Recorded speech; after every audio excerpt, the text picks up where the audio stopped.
thing to remember if Cole's my feeder right here is that pads kind of mess things up a little bit. So we have to make sure, especially when it comes to elbows, that we're treating the pad like the person that we're fighting. People don't have two heads, and so it's important to understand that we don't want to do silly things like keeping our hips squared to pull-in and then crossing over our body and losing base by trying to reach the pad. So we're always going to treat that pad like that individual, and if I hit this pad, bang, and then immediately after he feeds that pad, I'm just going to imagine that individual moved from here to here, and now I'm elbowing that pad. It might go quick. It's all right. You'll get it dialed in. The second thing is rear elbows. You're good to go forward like a train. When I'm doing a rear elbow, I am totally fine as long as I don't lose my base. When I throw a cross, I would never go like this. Same thing with an elbow. I would never go like this.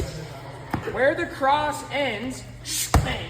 If I miss, I have good base and follow-ups. I have good enough structure where if I hit something super solid, I'm not going backwards or hurting myself. And all is good, right? I'm not like losing any base. I'm not falling anywhere. It's all good to go. That's the same with an elbow. So this is the end of my elbow. I'm not going any further than this. So on the rear, close enough, bang. That's fine. Opposite hands coming to your forehead, connecting nice and good so that you have some structure here. If you're close enough to elbow them, they're close enough to.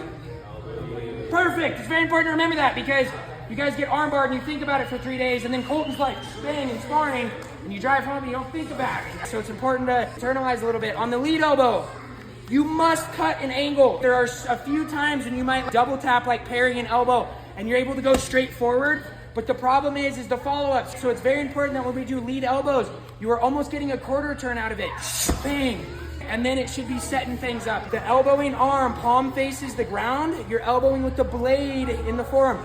From the bottom point of your elbow, there's a cliff. That is what you're elbowing with, from that bottom point and across that ridge, not the fat on your arm. The second your hand rotates to where it's facing you, you start getting more the meaty part of your arm, not this portion. Just elbows and knees and tie kicks. Ready, set, go.